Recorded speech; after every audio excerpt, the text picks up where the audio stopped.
We are working together on how to keep our people safe. If you saw what happened at Kayole, you actually arrived there and immediately kneel down and thank God. We had hundreds of our people right under those pylons. Imagine if they had caught fire.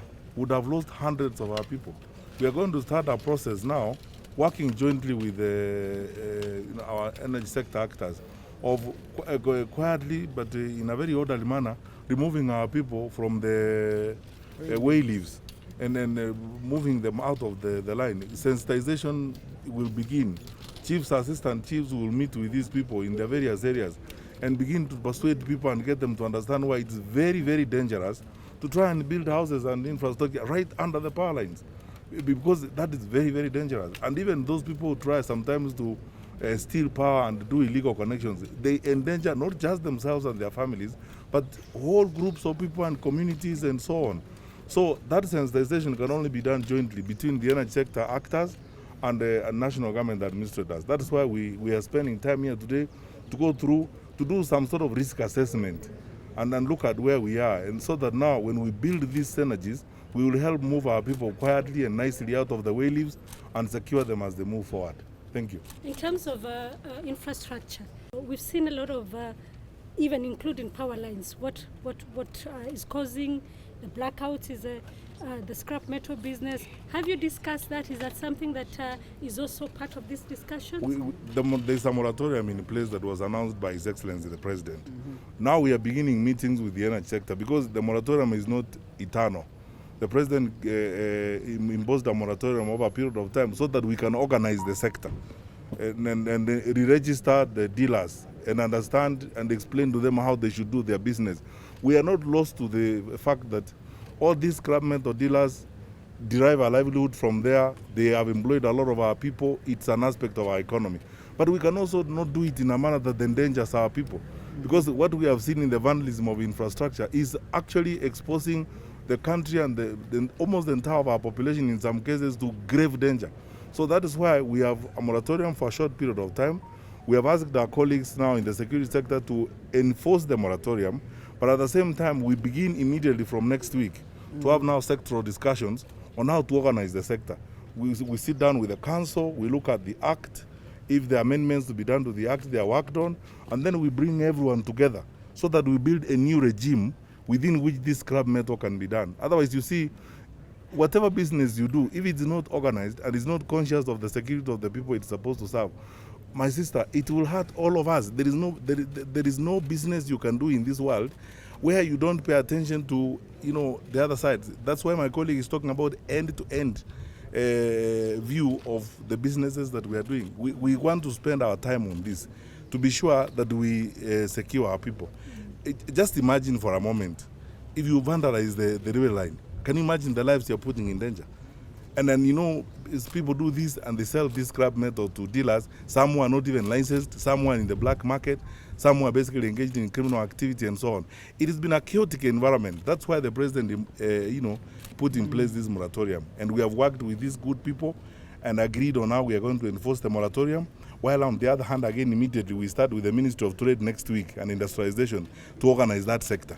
So that once we have organized the sector, the registration regime is very clear, the review of the players is very clear, who is supposed to be in it, our own inspection of it is very clear, and those who are supposed to inspect it are known and what they will do when they go to inspect these yards and stuff like that.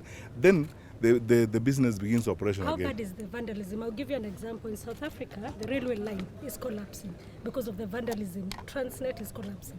How bad is it here? In the case of Kenya, by the way, for the transport infrastructure, we thank God. The critical infrastructure police unit has done a good job. The rural police have been working very hard on it. Where we are facing serious challenges now is in the energy sector, particularly, and the road sector, where this vandalism is endangering lives and so on. We have identified the spots where this has been done. And I think we are lucky that we identified some of these earlier before, they led to grave danger. You realize what I've just said. You need to go to that Kayole place where the pylons fell down. And you will leave there thoroughly shocked. What would have happened if, as they came down, they all caught fire? We would have lost over 500 of our people in that arrangement. So this is something we have to work together, and we are asking our fellow citizens, it is critically important we work together. It's about our lives, it's about the future of our country and the life of our people. It's not the government, it is not Kenya Power or the Ministry of Energy, it is not the police, it's all of us. Because when that thing comes, you don't know where it's going to hurt people. And then you lose lives across the board.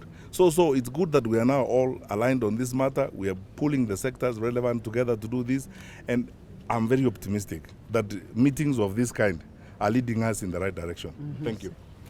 You can see we are here with the chair of the Cabinet Subcommittee on Energy, as well as the IG, the two deputy IGs, the chairpersons of the Kenyan and of KPLC and Ketraco, together with the MD of KPLC.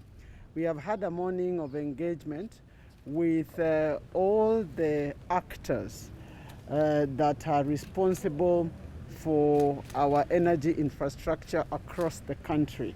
We have met with the RCs from the national government and national government. We have met with the police commanders. We have met with the county business managers of KPLC that deal with the issues of power. The intention of this meeting was really to agree on a framework of securing and making sure that our infrastructure from end to end is secure, resilient, and functioning optimally. So that they will be left here after guidance from both the chair of the Cabinet Subcommittee and myself to work out the details of ensuring that our population is engaged in surveillance and in ensuring that this infrastructure is safe. Of course, the background to this are the incidences that we have experienced in the last 6 weeks. And as I spoke to the nation a week ago, I promised that we are doing everything possible to make sure that we are not faced with those types of challenges again. So that's why we are here, and thank you very much for conveying this message to the nation. The Kenyans, are the citizens going to be involved in helping to protect this infrastructure? Of course, this infrastructure is expansive. It's across the country, and one of the reasons we are here with the officers from the National Administration is to really help us call upon the citizens to play that civic duty. We have a civic duty to secure public assets because they are our assets. So the role of the Kenyan citizens is critical in ensuring that we have a secure infrastructure.